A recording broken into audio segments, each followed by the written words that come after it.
আসসালামু আলাইকুম। বাংলাদেশের সঙ্গে ভারতের সম্পর্ক যেখানে এখনো পর্যন্ত পুরোপুরি অনিশ্চিত, ঠিক সেই মুহূর্তে আমাদের প্রধান উপদেষ্টা অধ্যাপক ডক্টর মোহাম্মদ ইউনূসের একটি বক্তব্যের তোলপাড় সৃষ্টি হয়েছে পুরো ভারত জুড়ে। ভারতের গণমাধ্যমগুলো রীতিমতো হামলে পড়েছে বাংলাদেশের উপরে। ভারতের বিভিন্ন পর্যায়ের অর্থনীতিবিদ, কূটনীতিবিদরা তারা হুমকি দিচ্ছেন বাংলাদেশকে।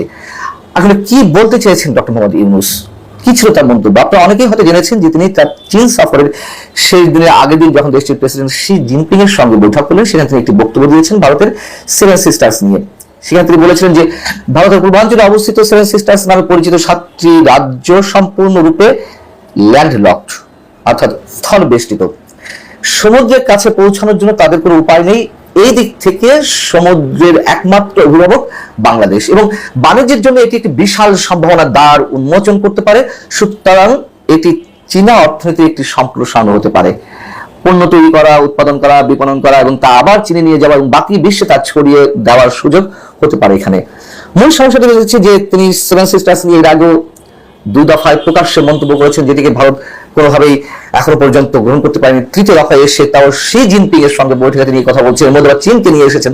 তাহলে আসলে বিষয়টি কি? যে চিকেন নেকের কাছে তিস্তা প্রকল্প নিয়ে দিনদার হচ্ছে, যেখানে চীন অর্থায়ন করতে চায়, ভারত অর্থায়ন করতে চাইলেও সেটি আওয়ামী লীগের শেষ সময় এসে কোনো সমাধান হয়নি, এবং চীনকেও হাতে রাখতে চাইছিল বাংলাদেশ বা সাবেক প্রধানমন্ত্রী শেখ হাসিনা। সেখানে এসে সেই শি জিনপিং এর সামনে ভারতের সেভেন সিস্টার্স নিয়ে কথা বলবেন, এবং যেই বৈঠকে বাংলাদেশের তিস্তা প্রকল্প কিংবা অস্ত্র কেনা চীনের কাছ থেকে এবং আরো বিভিন্ন স্পর্শকাতর ইস্যুতে কথা হয়েছে, সেখানে ভারতের এটি খুব স্বাভাবিকভাবে নেয়ার কথা নয়।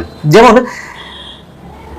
নরেন্দ্র মোদী, ভারতের প্রধানমন্ত্রীর অর্থনৈতিক বিষয়ক অন্যতম উপদেষ্টা সঞ্জীব সানাই সামাজিক যোগাযোগ মাধ্যম এক্স হ্যান্ডেলে তিনি লিখছেন যে ভারতের 7টি রাজ্য ল্যান্ড লকড হওয়ার তাৎপর্য আসলে কি? ডক্টর মোহাম্মদ ইউনূস কি বোঝাতে চেয়েছেন? বাংলাদেশের তথাকথিত গণতান্ত্রিক অভ্যুত্থান সর্বদাই ভারতের বিরুদ্ধে আক্রমণাত্মক ছিল। অর্থাৎ 5 আগস্ট শেখ হাসিনার পতনটাকে তারা খুব স্বাভাবিকভাবে নিতে পারেননি, এখনো নিতে পারছে না, এখনো বাংলাদেশ তাদের জন্য হুমকি। সেই অবস্থায় এসে চিকেন নেককে সামনে এনে তারা সম্ভবত 7টি রাজ্যকে অস্থির করতে চাইছে। তারা বলতো বাংলাদেশের কথাটা মিন করতে চাইছে এবং একই সঙ্গে চীনের কথা, সেটি তিনি স্পষ্ট করে এখানে বোঝাতে চেয়েছেন। এবং বাংলাদেশে নিযুক্ত একজন ভারতীয় হাই কমিশনার ছিলেন বিনা সিকরি, তিনি যে মন্তব্য করেছেন তাও অনেকটা এরকম। তিনি বলেছেন বাংলাদেশ যদি উত্তর পূর্ব ভারতকে সংযোগের অধিকার দিতে আগ্রহী না হয়, অর্থাৎ সমুদ্রের তীরবর্তী অঞ্চল বা সমুদ্র ব্যবহার করতে দিতে রাজি না হয়, তাহলে বাংলাদেশে ভারতের যে অভিন্ন নদীগুলো রয়েছে সেইখান থেকে ভারতের কাছে বাংলাদেশ যে হিস্সাটি দাবি করে সেটা নিয়ে সমস্যা হবে, সেই একটা হুমকি দেওয়া হয়েছে। ভারতের একজন প্রতিরক্ষা বিশেষজ্ঞ প্রফুল্ল বক্সী, তিনি অনেকটা আক্রমণাত্মক ভঙ্গিতে খুব স্পর্শকাতর একটি বিষয়ে কথা বলেছেন। তিনি বলছেন যে ভারত বাংলাদেশ তৈরি করেছে এবং এটি তৈরি করার সময় কোনো মানচিত্রগত সুবিধা ভারত নেয়নি। তার মানে কি? ভারত বাংলাদেশকে স্বাধীন করে দিয়েছে এবং বাংলাদেশের 55,598 বর্গ মাইল যে স্বাধীন ভূখণ্ড, তার একটি নির্দিষ্ট অংশ ভারত দাবি করতে পারতো, ভারত সেখানে নিতে পারতো। মানচিত্রগত সুবিধা গ্রহণের কথা এখানে বলা হয়েছে।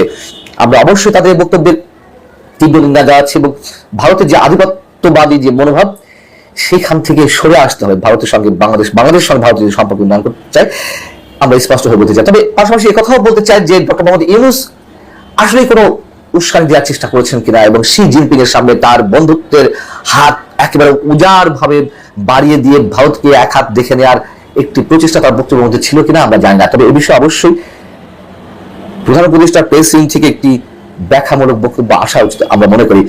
এর আগে প্রধান উপদেষ্টা হিসেবে শপথ নেওয়ার আগেই ডক্টর মোহাম্মদ ইউনূস ভারতেরই বার্তা সংস্থা এএনআই কে দেওয়া সাক্ষাৎকারে তিনি বলেছিলেন যে ভারতের সেভেন সিস্টার্স ভালো থাকবে না যদি বাংলাদেশকে ভারত অস্থির করতে চায়। এবং আমরা দেখলাম যে সরকারের অন্যতম এক প্রভাবশালী উপদেষ্টা, ছাত্র প্রতিনিধি হিসেবে যিনি কাজ করছেন, মাহমুদ আলম, তিনি একেবারে বিপ্লব ঘটিয়ে দিলেন।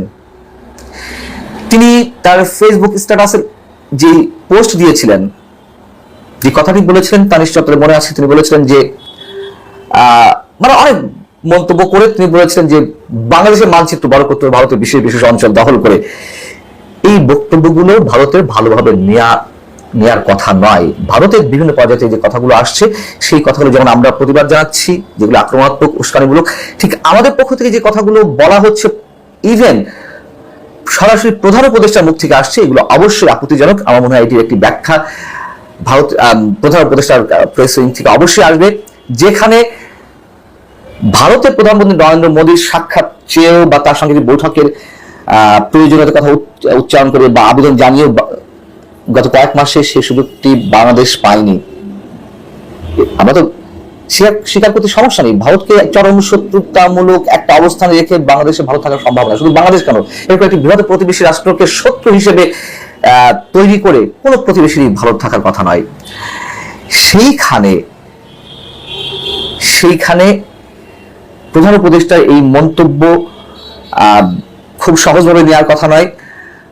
এবং যেখানে প্রধান উপদেষ্টা প্রেস সচিব মাহফুজ আলম, মিস্টার শফিকুল আলম, তিনি ভারতের অন্যতম গণমাধ্যম দ্য হিন্দুকে দেওয়া একটি সাক্ষাৎকারে তিনি বলেছিলেন, তার কথাবার্তাতেই এক ধরনের নরম সুর প্রকাশ পেয়েছে যে চীনে যাওয়ার আগে প্রধান উপদেষ্টা ভারতে যেতে চেয়েছিলেন। তাহলে ভারতকে যদি বর্তমান অন্তর্বর্তী সরকার এতটাই গুরুত্ব দিয়ে থাকে, নিশ্চয়ই এই ধরনের ছোটখাটো কোনো মন্তব্য দুই দেশের সম্পর্ককে একটা গভীর অনিশ্চয়তার মধ্যে নিয়ে যাক, সেটা নিশ্চয় কারোর কাম্য হতে পারে না। এবং একথা সত্য, ভারত সুযোগ পাওয়ার অপেক্ষা রয়েছে, ভারত ওত পেতে রয়েছে। অতএব আমাদেরকেও সাবধানে থাকতে হবে। আল্লাহ হাফিজ।